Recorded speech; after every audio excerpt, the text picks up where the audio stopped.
Our team are handpicked. They're handpicked so you don't have to. These guys generally are time served, not always with chartered engineer. A lot of the engineers that I think we had as mentors in our earlier career, and some of us have been quite fortunate to have some great mentors, are just time served.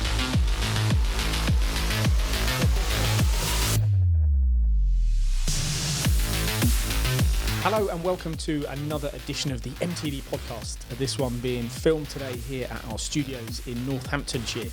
I'm with Giovanni Albanese, a proud member of the MTDCNC team. And then you have, of course, myself, Paul Jones, the CEO of MTDCNC. And we're joined by Jem Drew today. Now, I'd normally take this opportunity to introduce our guest, but I think this is such a special podcast that I want to let this gentleman introduce himself. So, Jem, tell us who you are and why you're here today. Paul, that's very kind of you, and thank you for having me on site today, and Gio as well. So my name is Jem Drew. I'm a 57-year-old chartered engineer.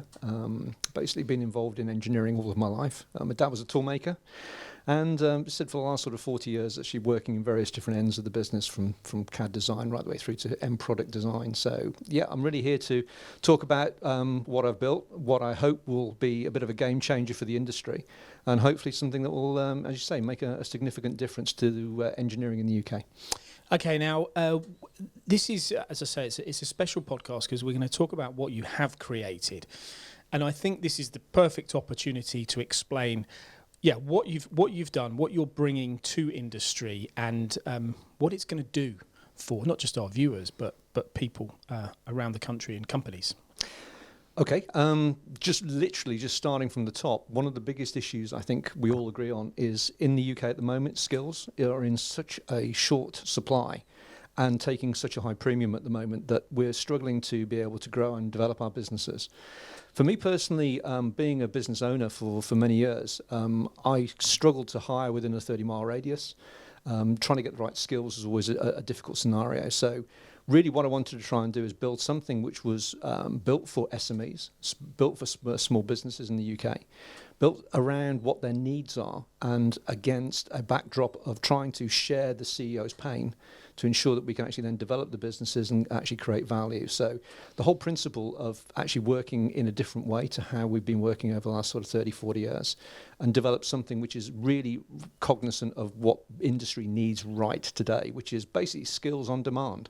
And if we can try and get to that point where you actually only parachute in the skills that you need at that time that you need them, that's a very different model to the employed model. So that's really what I wanted to talk today about. And that is what is beautifully named as a Giganeer. Absolutely. So an engineer is a full-time employed, and there will always be a requirement for engineers in business. That's absolutely fine. But the ability to actually bring in skills on demand at high level to be able to fix problems and for them to come in, deliver those solutions and then disappear off your books, it's effectively engineering without the overhead. And this is a way of being able to actually then literally convert your business very quickly to being effectively working in an area where you are maybe lacking in skills or actually want to drive the business forward but can't recruit. I mean, I've seen recruiters basically take upwards of 6 months to actually recruit for critical roles. And it is a case of actually having these skills on demand means that you can get in and get out within a week or two and actually then be able to change the way that actually businesses develop skill set and hopefully then improve their bottom line. Jem, absolute pleasure to have you in the you, MTD studio today, and great to be talking about this, something that's close to our hearts. And we've all seen the skill shortages in the industry. It's a problem that we've seen for many years now. And there's not been any real way of addressing this. I mean, the engineers are still coming through, but maybe not as quickly as we would like. The skilled engineers are probably leaving the industry more than the new engineers that are coming in. So effectively, Jem, is it safe to say that you're kind of hitting the skills gap but from the other end? 100%. I mean, most of the team actually we have operating in Giganeer are time served, typically have been in industry 30, 40 years themselves, are in a position in their lives where maybe a full-time employed role is actually not where they see themselves, but they want to actually make a change. They want to affect business. They want to leave business better than they found it. And there's a real motivation from this more mature age group to be able to go into businesses independently, provide service and support, and literally develop value at that stage.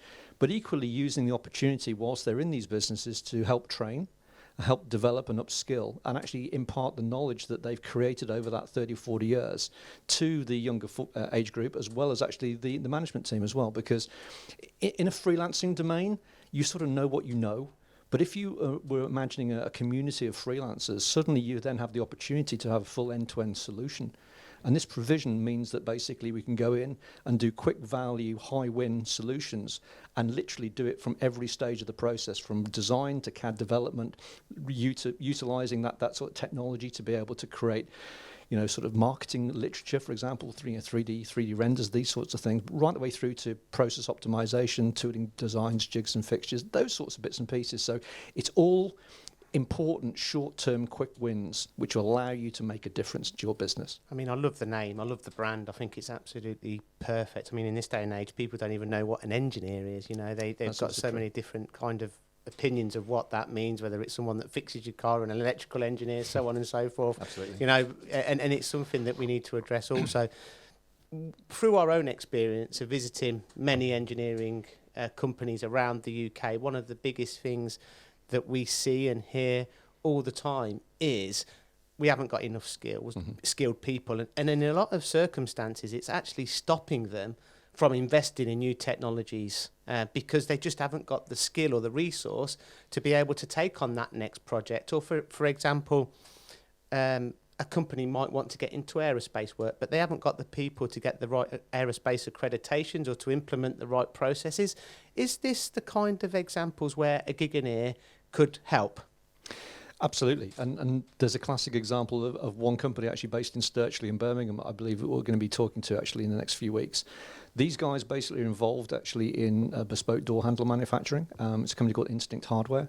And they had a particular need actually for designing a special tool, jig and fixture for being able to automate their process. They needed skills for not just design, but also skills in 3D printing.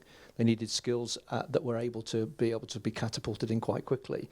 And we were able to provide those levels of skills at a very short notice. And within the space of 8 weeks, had a 40% ROI.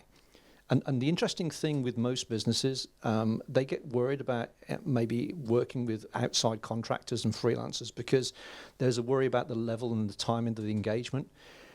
The whole principle of Giganeer is to look at the short-term quick wins.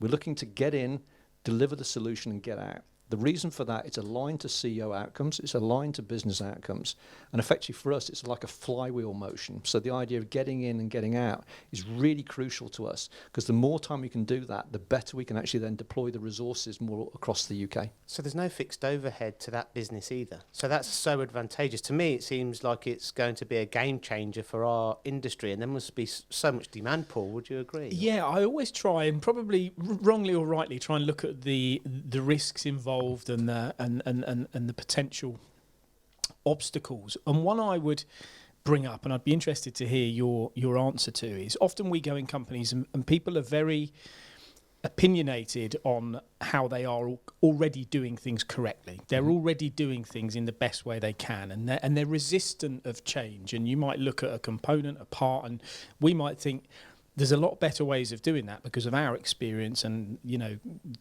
geographics that we're covering around the world.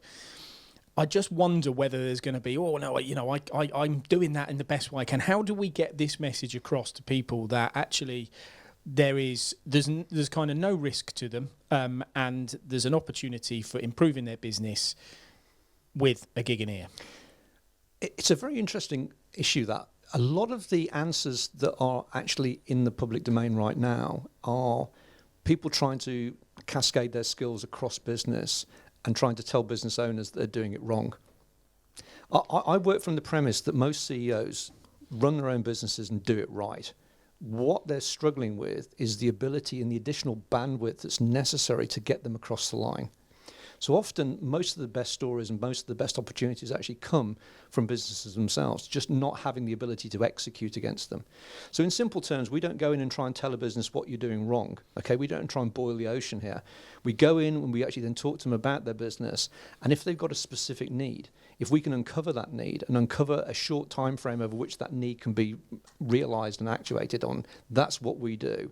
So the difference, I guess, with Giganeer is rather than trying to boil the ocean, we go in, help them fix individual specific problems that are related to their business, and then move on. So doing it with a very, very limited engagement, but with a high added value solution. And as it stands at the moment, can this be any business in a manufacturing arena? Yeah, absolutely. And to be honest with you, we have a very, very broad skill set from automotive to aerospace. We have basically process engineers. We have people involved actually with the end-to-end solutions provision for example, digital workflows. One of the biggest issues in business at the moment is small businesses can't scale. And we're using things like, for example, wearable hardware, which basically allows you to be able to be anywhere at any time. And actually realizing your customers can self-serve on a lot of these issues. So rather than sending out limited engineering resource all across the UK, by using wearable tech, you can actually then send the tech out and then go back to base and actually then report back as to actually what's going on and actually then get the client to self-serve. So this is a way of being able to utilize technology in the best possible way and use this idea of being decentralized to be able to actually scale your business. It's actually a strength, not a weakness.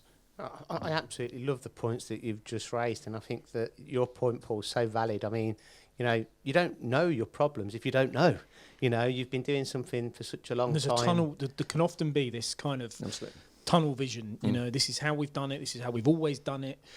And some of the problem is you have exactly what you've said. You've had so many people bombarding them saying, look, I can do it better. I can do it. When the reality is, in a lot of instances, they may not, but they're just can't call them chances. I mean that with the greatest respect. Whereas this is very different. It's completely different, and I think that again, for our own experience of visiting engineering shops, a lot of engineers are cocooned within their own engineering environment, and maybe don't know of better ways to produce parts. But I think what commonality that they've all got is, especially nowadays, they need to invest in the latest technologies and innovation to be competitive, not just in the UK but globally. And I think that what you've just mentioned, digital working and Industry 4.0, automation, the implementation of automation processes, whether that be in any industry or sector, 3D printing you mentioned, a new Absolutely. emerging technology. These are new projects and innovative solutions that they need to be investing in, and if they haven't got the skill set to be able to implement them within their manufacturing facility, they're going to be left behind. And I would assume that again, Giganeer would be absolutely a perfect solution for some of these. I would question that one of the first things I would ask you, Jem, as a company is, okay, so the Giganeers, how qualified are they? How do I know they're going to turn up and do the job? How do I know they're not going to walk off with my vernier calipers or my or my PC? These are things that would go through a business owner's mind, aren't they? Or take on that knowledge to another company. Yes, absolutely right. I mean, with regards to that, of course, I totally understand. I mean, our team are handpicked. They're handpicked so you don't have to. These guys generally are time served, not always with chartered engineer. A lot of the engineers that I think we had as mentors in our earlier career, and some of us have been quite fortunate to have some great mentors, are just time served. Time served with really high levels of credentials. So typically what we're not looking at here is operator level. We're looking at business leads. We're looking at being able to actually then solve these issues, but also end-to-end sort of solutions. A bit like having a non-exec director, but one that actually gets their hands dirty and fixes problems for you. So at the end of the day, that I think is the engagement cycle. And certainly for us, it's a case of that's what our strengths have been to date. And I think, again, just reimagine that future state. Just imagine, right, if you've got a problem with something, you either use ChatGPT or you Google it, don't you? Imagine now that you've actually got an opportunity to actually then go in and say, right, I want an engineer for this, I want an engineer for that. Suddenly you're in a position whereby I said you can bring them in, get the job done, and walk away. Short engagements, high levels of return. I was just going to say to you before it's a little bit of an extension of my background when I used to sell machine tools. Was we used to go to market, look at parts that are being made, try and find better ways for those parts to be made, and often we would take them back to the company that we work for. We would do certain things like time studies, looking at different machinery that can make these parts. And I know I'm kind of ring fencing this around the machining area. It's kind of it is an extension of that And what I found as time unfolded and as engineers and the skill shortage became very apparent is that companies would then lean on me to do that for them. Yes. And this is a further extension of that, really, isn't it? There's a lot of similarities there. Absolutely, but it's also one step up on that in the fact that it's that, but with a level of independence. So my team, for example, right, if you could see an opportunity for a 5-axis CNC mill, for example, we wouldn't necessarily recommend one over another. We would actually then define what the problem looks like. Okay, we'd put it in terms that basically then you could go out yourself and then look at effectively the sort of technology that you would need. So as a way of being able to do it independently, as a business owner myself and as a CEO for myself actually in my previous life, I couldn't get that level of independence. People were trying to sell me machines. The thing about Giganeer is we're not trying to sell you anything. We're trying to diagnose what your problem looks like so that you can actually then take an independent review on that and either take further action or agree at that stage that you're going to actually then shelve it until that moment comes in your growth cycle that actually then say when the time comes we'll do this. So again, independence is one of the biggest issues I think that Giganeer can actually provide in the industry today. I think for the UK, Giganeer is absolutely essential, and it's going to be a game changer, as you mentioned at the beginning of this podcast, without a shadow of doubt, in my opinion.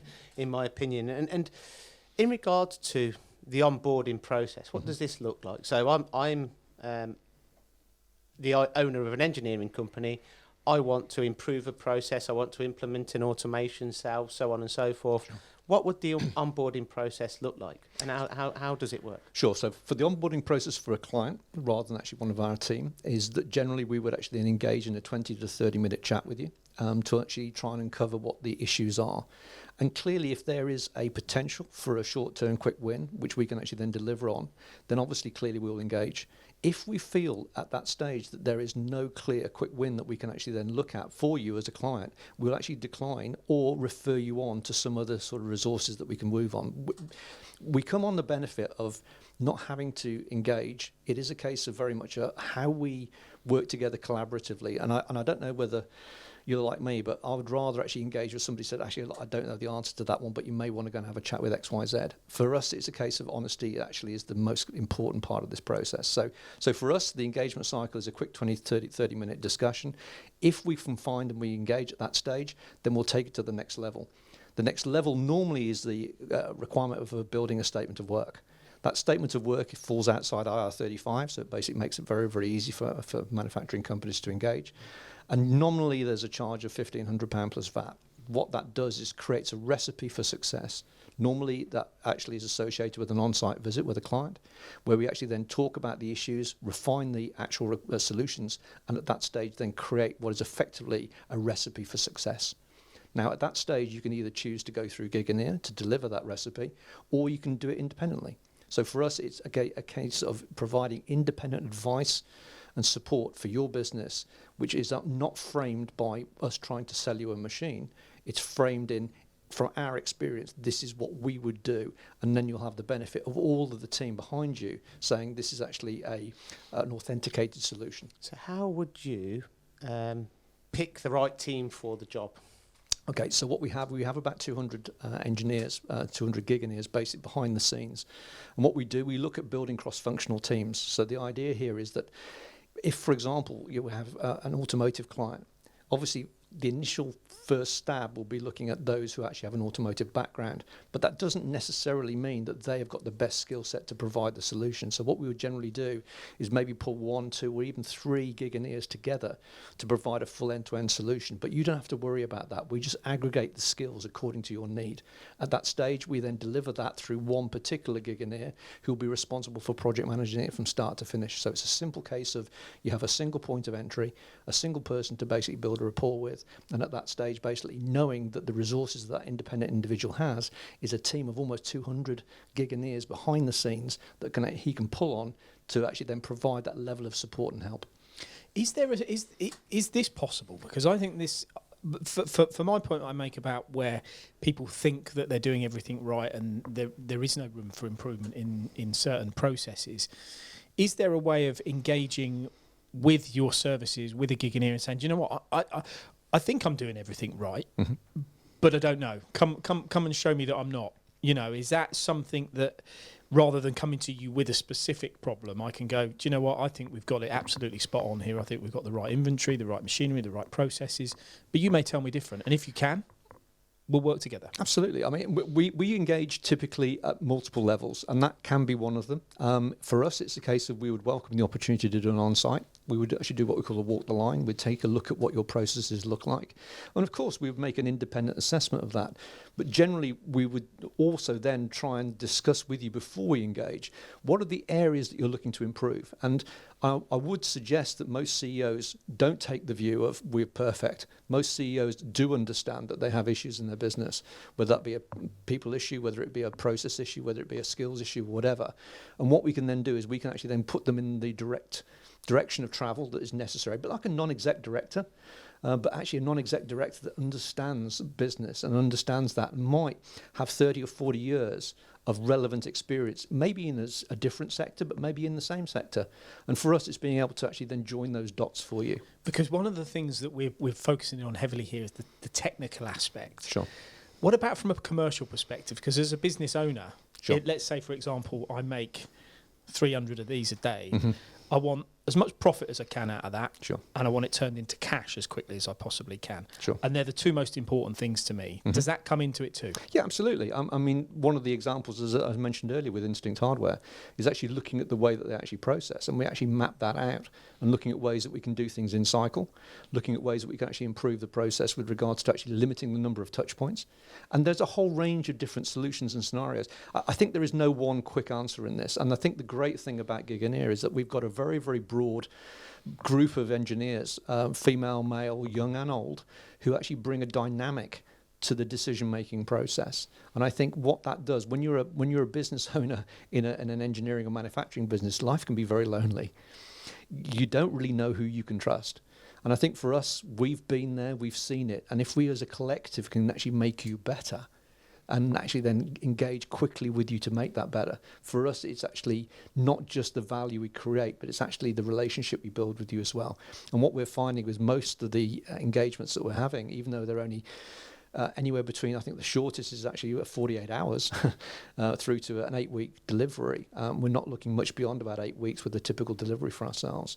We're finding the number of times we're getting called back in is meaning that this is becoming almost self-fulfilling now as an opportunity for us. So I think we're on the right track.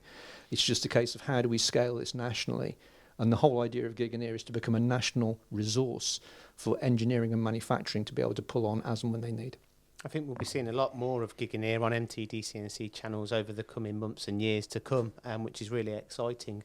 And the other big aspect of all of this is, we are going back to the skills gap. We are addressing the skills gap from the other end. But these Giganeers are very highly skilled engineers that have had years and years of experience in top of some of the biggest companies in the UK. They're also going to be passing on their knowledge and expertise to the people that they're visiting on a daily basis. I mean, it's very interesting when you actually look at the educational cycle at the moment with T-levels. A lot of people obviously be understanding T-levels and also the apprenticeship sort of skills. For us, we're almost recreating that informal network that we always used to have when we were working in business 20, 30 years ago, where there was enough fat in the business to be able to actually lean on mentors, maybe from within your organisation or from outside. What we're doing now is we're actually finding my team are spending as much time on developing sort of financial outcomes as they are actually with the soft skills to be able to actually then train the next level of engineers to become better than we ever were. That motivation, it's quite funny, we within our group, autonomy, mastery and purpose, those are the three key things that we as a business enterprise want to basically give out into the market. So it's not just about making money, it's actually about leaving the business better than we found it. And I think for us, part of our responsibility, and I think that's already inbuilt into our DNA, is the fact that we're actually then training the next generation of engineers to become even better. And we're also talking with the likes of the universities as well with regards to the opportunity of, rather than having a one-year placement, looking at the opportunity of actually having multiple placements, because a lot of manufacturing companies want industry-ready candidates straight from college and university. but often they've only had experience maybe in one particular area. So what we're trying to do is try and convince the powers that be of having multiple different involvements in industry, touch points in industry, means that when they come out into industry, there is certainly a lot more ready to be able to actually then embrace the sort of culture that we've got actually in this sector of the world. So for us, I think there's a lot of work still to be done, but it is a case of we've got to start somewhere, and that's where we're working. Well, I think it's absolutely brilliant. I'm really excited about this collaboration. It's a really good product, Jem. I mean, from the other side of the coin, we talk about the company and the benefits to the company and benefits generally to the industry, of course. Mm-hmm. Then, of course, there's the Giganeers themselves. There'll be thousands of people watching, listening to this, and there'll be skilled engineers listening to this thinking, how do I become a Giganeer? Well, that's lovely to hear, and thank you. I must admit, I'm even thinking it myself. I haven't got the skills, but I'd like a 3-day week. and this is the thing, isn't it? I think it's a case of the future of work is a very different place these days to what it was. I mean, even the last 3 or 4 years, if it hasn't taught us something to actually think a little bit more agile. And so for us, a workforce of the future will be obviously skilled engineers that's going to be full-time employed, but actually then literally catapulting this sort of additional resource over the top. I think for us, we do see ourselves as being the aggregation point for this sort of level of knowledge. So I would welcome any opportunities to actually talk with the team out there at all. If you think that this is a way of working that would actually work well with you. Obviously, as we're starting to build, one of the things we would say is that we just need to make sure that, from our side, that we get the right attitudes, the right skills, and make sure that we build it properly. So, yeah, from our side of things, I'd welcome that opportunity. And I think going forward, it will map out a little bit more about how engineering can be built for the future. So I think there will always be a space for engineers, and that will always be the middle ground. And, of course, that's going to be where everybody's going to be. But the Giganeers are going to be operating around that peripheral space, basically then taking on the heavy lift that's necessary to give you that extra level of drive and performance. Brilliant. Jem, how do people get in contact with you and your company? Absolutely, thank you. Obviously through MTD and ourselves, so giganeer.com. Basically, if you have a look on our website, you'll see what we're all about, and obviously then be happy to field any particular issues you've got with telephone, obviously, as well. So happy to engage however you wish. And with the Factory Now incentive, the MTD Factory Now incentive, we're working in collaboration with you. Absolutely. With that, and any new Factory Now members will get a free Giganeer consultation. So like Paul mentioned, your business may be running perfectly, but if you wanted a call with Jem to discuss some of your processes, is available for a call. We're proud to be part of that, and thank you for actually including us on that. We really do want to add value to business, so it is a case of said we would love to engage with you, absolutely. Brilliant, thanks, Jem. Thank you so much. Great stuff. Thanks for listening. Thanks for watching. That's been another edition of the MTD podcast. Thanks for listening to the MTD podcast. If you found value in this episode, please subscribe and leave a rating and review. Find more episodes on mtdcnc.com.